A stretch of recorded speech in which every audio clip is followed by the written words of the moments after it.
BNN, Badan Narkotika Nasional, itu setiap 2 tahun sekali rajin melakukan survei prevalensi. Terakhir itu 2019. 2019 data prevalensi HIV, prevalensi orang yang menggunakan narkotika itu 1,8%. Itu orang yang menggunakan 1 tahun terakhir. Jadi data yang diambil itu ditanyanya 1 tahun terakhir yang menggunakan narkotika itu 1,8% dari jumlah penduduk Indonesia, itu sekitar 3,4 juta. Nah, kemudian ada pertanyaan juga, yang pernah sekali seumur hidupnya menggunakan narkotika. Untuk orang-orang di umur itu 15 sampai 64 tahun. Itu datanya sekitar 2,4% dari jumlah penduduk. Jadi sekitar lebih besar ya? Iya, jadi sekitar 4,5 juta jiwa. Itu mereka rutin tiap 2 tahun sekali mereka rilis itu. Itu biasanya faktor utama mereka menggunakan itu apa sih? Kepo nih, kepo. Iya, kepo. Sebenarnya kalau beberapa gini, tergantung sumber data yang diambil. Kalau kita bicara, selalu ada jawaban bahwa masalah lingkungan, masalah keluarga, masalah dari diri sendiri, yaitu banyak faktor sebenarnya orang menggunakan narkotika.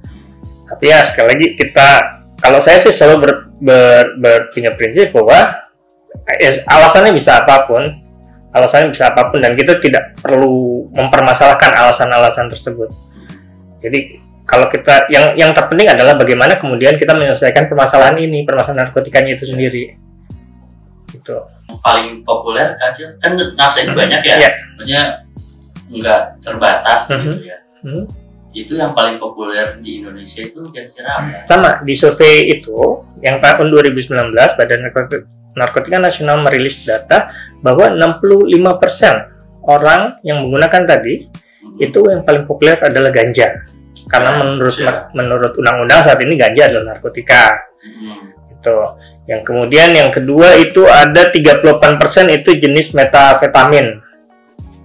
Metafetamin itu dari sampel yang diambil mengatakan itu yang paling tren. Yang ketiga kemudian ada ekstasi, itu sekitar 18,7%, dan zat-zat lainnya. Jadi heroin, kokain yang sekarang itu di survei itu tidak signifikan angkanya karena dianggap menyebabkan ketergantungan yang sangat.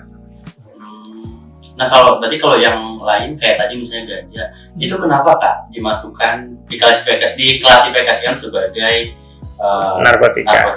Jadi itu punya herbal ya? Jadi gini, penentuan jenis narkotika itu ada di kesepakatan yang di kesepakatan antar negara memasukkan klasifikasi yang mana. Banyak faktornya menentukan itu jenis narkotika atau bukan. Jadi ada sebuah pertemuan di badan UN, biasanya di lead sama UNODC. Negara-negara itu mengemukakan ini masuk kriteria narkotika atau tidak, ada zat baru ini masukin narkotika atau tidak. Diskusinya di situ. Nah, ganja sendiri masuk di dalam konvensi tahun 61. Udah lama banget. Nah, sedangkan faktornya, kalau ditanya faktornya kemudian itu bisa masuk atau enggak, itu banyak banget kepentingannya. Bukan cuma termasuk bisnis, ekonomi dan lain-lain. Karena sempat teman-teman di Amerika Selatan sampai presidennya waktu di pertemuan tersebut dia berusaha mengeluarkan koka dari narkotika. Kenapa? Karena koka itu di budayanya mereka dipakai untuk obat herbal. Jadi untuk para petani yang naik ke gunung, mereka biasa mengunyah daun koka. Jadi ya itu menurut mereka itu adalah tanaman-tanaman yang bermanfaat.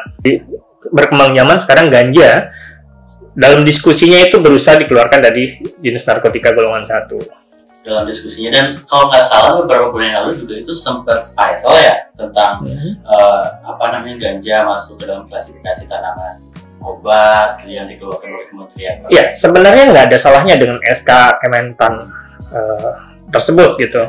Bahwa ya itu kan yang dianggap bahwa ganja merupakan tanaman binaan, tanaman yang ada manfaatnya dan dibina oleh Kementerian Pertanian. Hanya masalahnya di undang-undang narkotika kita ganja itu kan masih masuk dalam golongan satu yang dilarang ditanam, ditanam dari dan pemanfaatannya dari akar, biji sampai daun itu nggak boleh. Nah itu sebenarnya yang jadi bermasalah. Apakah ganja itu Kacil berdampak terhadap ketergantungan atau enggak? Dibanding dengan, kan kalau ganja kan herbal ya, dibanding dengan metapetamin misalnya yang dia kimia. Ya sayang sekali gitu, sayang sekali. Sekali lagi saya bilang sayang sekali bahwa di Indonesia nggak ada riset yang mendukung terkait itu. Nggak ada satupun riset yang bisa membuktikan kejelekannya ganja ataupun kebaikannya ganja. Karena risetnya sendiri sebenarnya nggak dilarang, tapi tidak pernah disetujui karena harus minta izin. Jadi teman-teman dari Yayasan Sativa Nusantara itu tahun 2016 sempat mendapatkan izin dari Kementerian Kesehatan untuk melakukan riset pemanfaatan ganja untuk mengobati penyakit diabetes. Tapi kalau riset itu kan harus semuanya legal. Jadi alat, sampel dan lain-lain dilakukan secara legal. Nah, satu-satunya barangnya kan tapi ganja itu legal. Jadi kemudian mereka minta izin kepada Badan Narkotika Nasional. Tolong dong saya cari ganja. Ya nggak bisa cari sendiri, ya nggak bisa. Kalau cari sendiri, otomatis penelitiannya nggak akan valid karena barangnya didapatkan dengan cara ilegal. Jadi nggak ada satupun stakeholder dari negara yang mau mencoba memberikan ganja yang legal untuk penelitian tersebut. Padahal kalau dicari harusnya ada ya. Kalau penelitian di luar itu udah banyak. Ya pemanfaatan ganja untuk penyakit epilepsi dan lain-lain itu beberapa penelitian bisa membuktikan bahwa ganja punya manfaat yang besar untuk itu.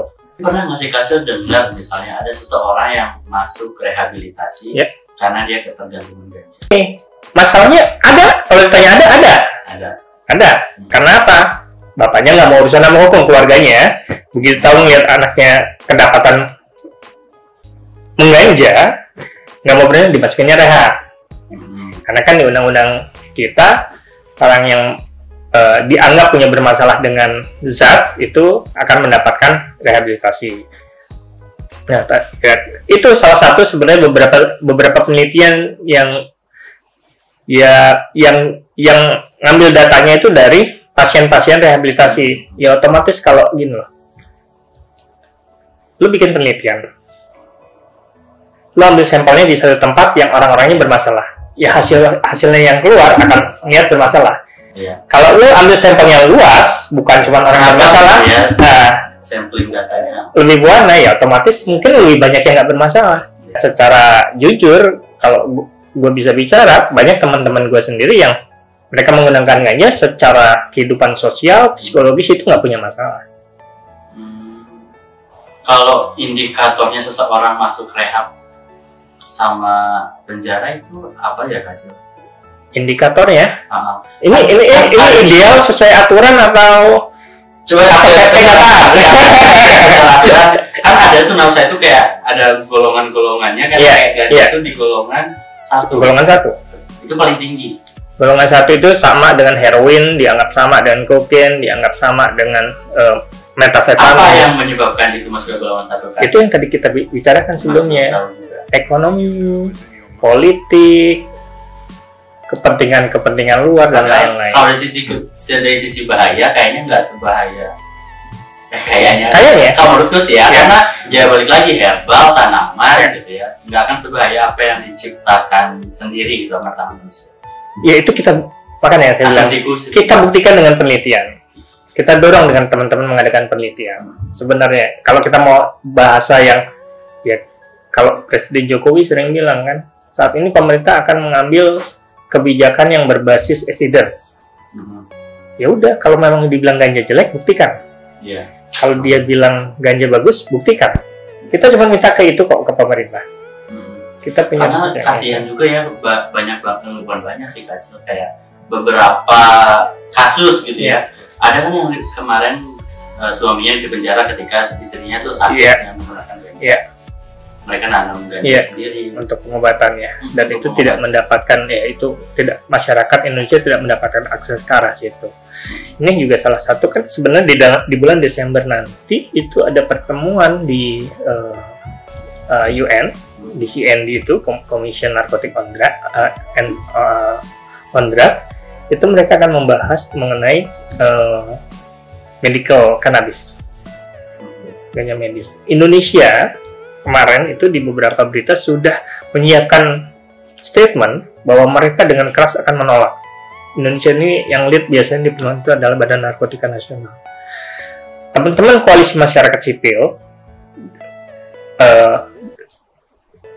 diwakili oleh LBH Masyarakat mengajukan surat ke BNN, ke Kementerian Kesehatan untuk menanyakan dasar statementnya, boleh dibuka nggak hasil penelitiannya mana? Nggak dijawab. Sampai beberapa kali. Sampai akhirnya teman-teman koalisi mengajukan gugatan KIP, ketersediaan informasi publik, untuk minta itu.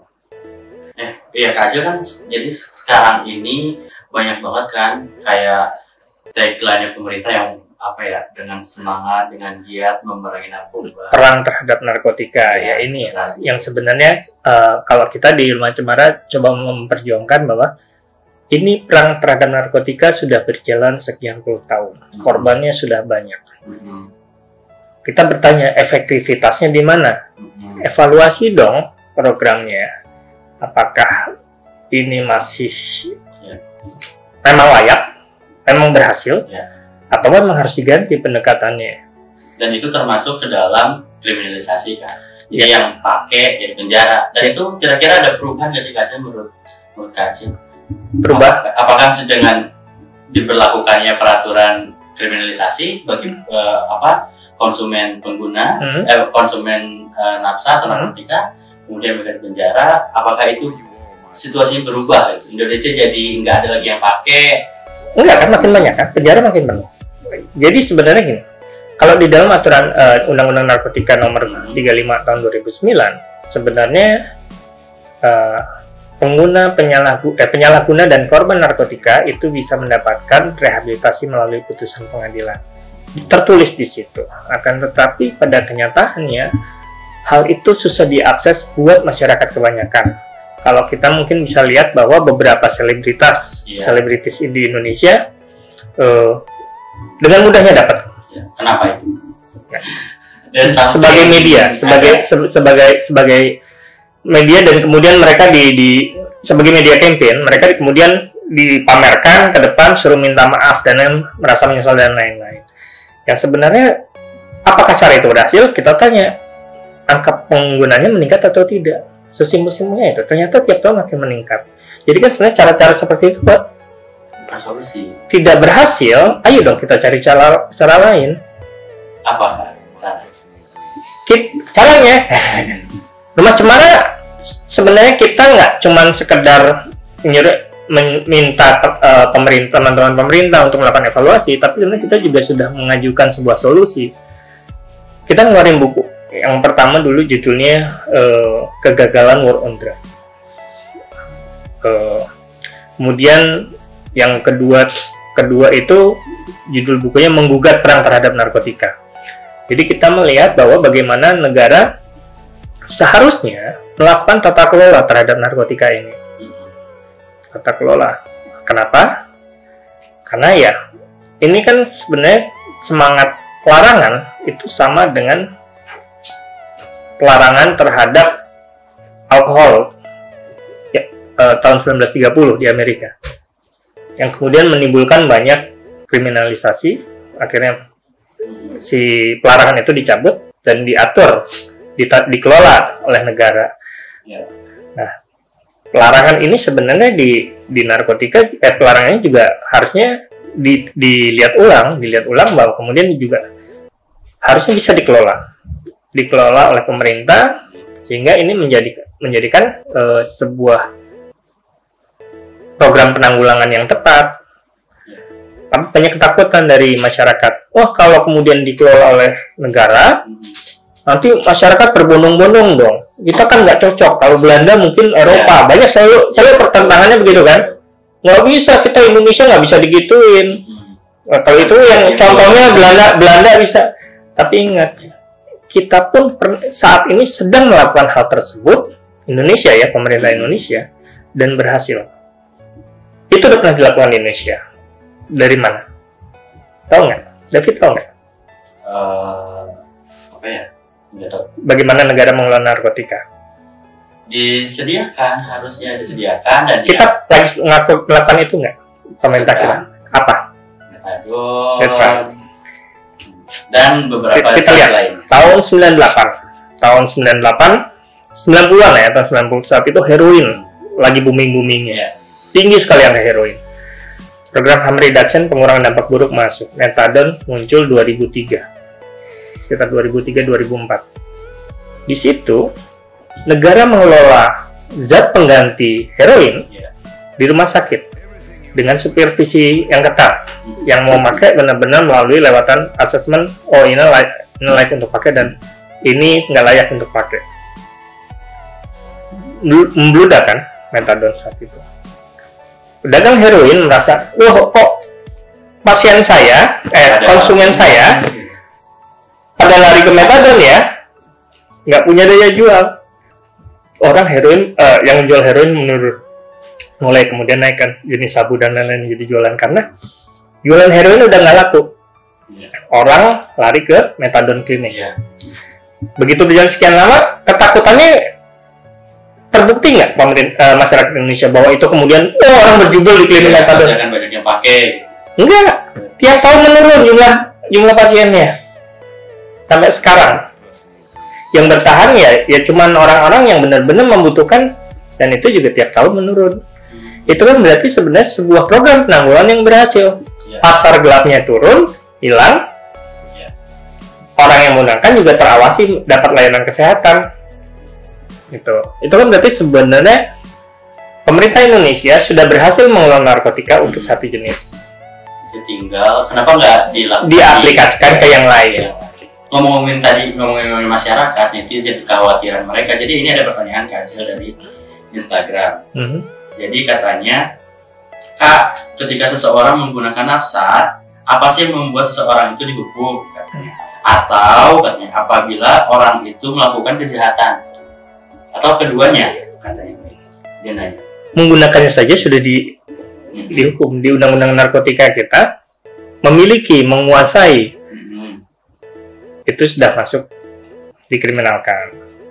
Menggunakan saja di pasal 127 itu sudah 4 tahun. Apalagi kalau melakukan kejahatan. Biasanya kena ininya dulu masuk. Kalau melakukan kejahatan, kalau kemudian tidak terbukti narkotikanya, biasanya ya kejahatannya yang dihukum. Tapi kan kalau berdasarkan HAM, kan kita kan sebenarnya apapun yang kita pengen konsumsi terhadap tubuh kita itu terserah kita nggak sih? Enggak. Kita harus lihat perspektifnya kayak gini. Yang di dalam hal itu akses mendapatkan layanan kesehatan, bukan menggunakannya. Bagaimana kemudian akses siapapun, baik itu pengguna nafsa atau bukan, mendapatkan akses layanan kesehatan yang baik, itu adalah yang dijaga oleh hak asasi manusia. Orang mispersepsi memang. Gimana hamil? Ya gue hamil mau pakai mau gimana? Nggak ke situ. Hari ini aku mau minum kopi, besok mau air putih. Yang terpenting adalah tanggung jawab negara adalah bagaimana menyediakan layanan kesehatan buat mereka tanpa pandang bulu. Gitu. Kecuali bulu ketek. Yang dipandang bulu ketek. Nih ada lagi next ya. Jadi kan sudah capek belum? Belum. Jadi liatin liatin kamera. Oke. Nah, Kak Acil mau tanya, nafsa itu katanya industri bisnis yang belum bisa diselesaikan. Menurut Kak Acil gimana dan harusnya pemerintah itu ambil sikapnya gimana? Ya itu tadi salah satu usulan dari kita adalah bagaimana negara melakukan tata kelola terhadap narkotika. Karena kan ya sekali lagi kalau kita mau menyelamatkan masyarakat, ini kan sekarang dikendalikan oleh peredaran gelap.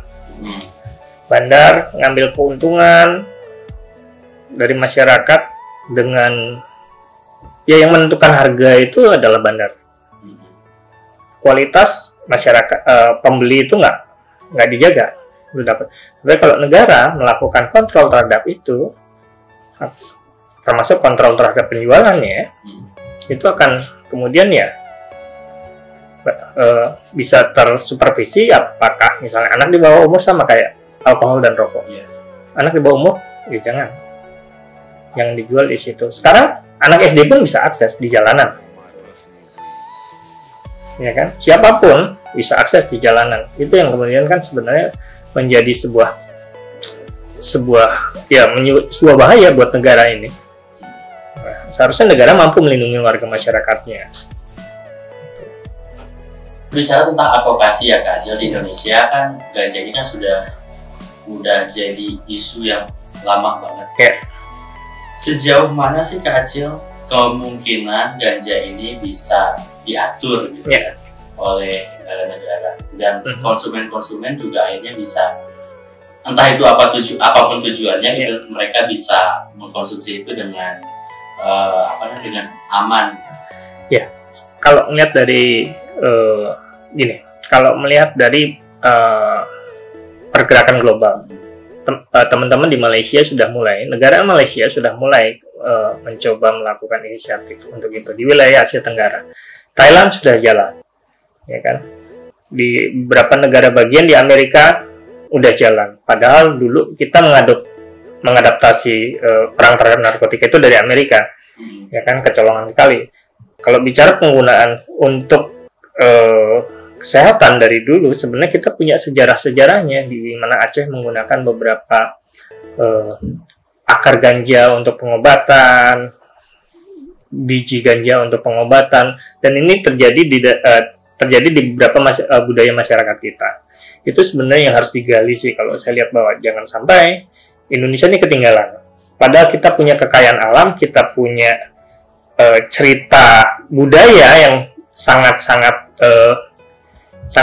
berguna untuk kita lakukan, dan itu dihilangkan begitu saja. Ini akan jadi satu kerugian buat negara kalau kemudian mubazir ya Kak Acil. Katanya tanah Indonesia tanahnya subur. Yang aku takutkan gini.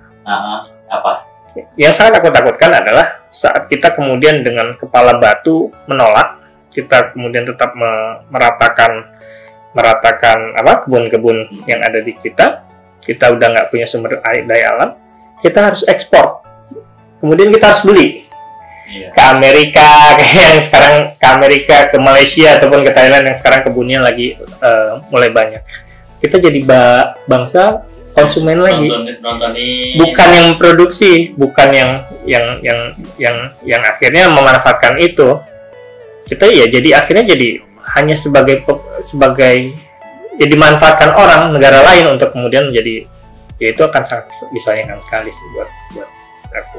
Kalau main tebak-tebakan, menurut Kak Acil kenapa sih, ada perjanjian apa sih sampai akhirnya ganja ini kok nggak boleh gitu? Tebak-tebakan saya nggak mau tebak-tebakan. Ya, yang aku lihat sih banyak kepentingan di situ, ya. Kita harus menelusuri sih kepentingan itu, dan kalau mau secara legowo ya, yang berkepentingan di situ mulai, ayo sama-sama kita buktikan berdasarkan penelitian, kita bikin penelitiannya. Kalau memang kita juga kan legowo kalau ternyata misalnya hasilnya menunjukkan bahwa nggak ada manfaatnya sama sekali, nggak perlu dimanfaatkan, ya merusak ya. Kalau memang hasil penelitian begitu ya kita kan legowo, oke, sudah berdasarkan evidence. Ya kalau nggak ada ya kita dorong dulu penelitiannya, ayo sama-sama kita buktikan. Kalau ternyata ada, kenapa ditutupin? Itu sih. Berarti aktornya ada di sini. Aktornya ada di negara punya tanggung jawab untuk itu. Aku pikir ada perjanjian apa gitu sama yang lain. Ini aku main tebak-tebakan aja ya Kak. Ya, kalau bicara teori konspirasi banyak, tapi sebenarnya kita nggak bermain di wilayah situ kan. Pembuktiannya susah. Nanti kita bisa dibilang kita akan dianggap mengeluarkan berita hoax. Iya. Tapi begitu ya, namanya orang muda ya teman-teman di rumah juga pasti sering kepo kan. Pasti pengen cari tahu jadi cocoklogi gitu. Jangan dicocoklogi. Lakukan riset mendalam. Coba kalau teman-teman udah bisa menemukan siapa aktor yang bermain di situ secara jelas, kita lempar ke media. Iya. Kalau nih Kak Acil nih di sana nih ketemu sama Presiden Republik Indonesia, apa yang ingin Kak Acil sampaikan sama beliau? Pak Jokowi, ayo kita lihat manfaat ganja secara ekonomi, secara medis, apakah bermanfaat buat bangsa ini, dan buatlah kebijakan yang memang benar-benar berdasarkan evidence seperti yang Bapak gaungkan selama ini. Kak Acil, terima kasih banyak. Kak Acil ada yang mau disampaikan lagi? Ya, buat teman-teman muda, cobalah terus berpikir kritis, cari tahu, jangan hanya dari satu sumber, bandingkan dengan sumber yang lain, analisa, apa yang saya sampaikan juga jangan ditelan mentah-mentah, carikan rujukan yang lain, analisa, baru temukan pemahaman teman-teman sendiri. Karena ya, ini aku juga nambahin, karena biasanya gini, orang muda tuh kalau udah dari, ini ya secara umum ya, orang muda secara umum, kalau udah dari media, dari pemerintah bilang, narkotika adalah hal yang salah, konsumen narkotika adalah orang yang nggak benar gitu-gitu, mereka telah mentah-mentah. Mereka nggak tahu gimana situasi yang sebenarnya gitu, situasi yang mereka alami, ada latar belakang juga yang yang menunggangi misalnya dan lain-lain.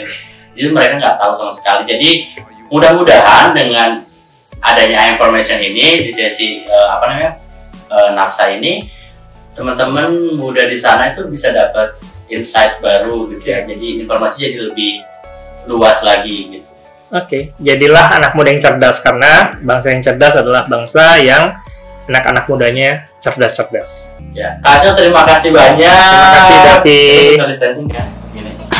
Ya teman-teman, terima kasih banyak sudah menonton vlog ini.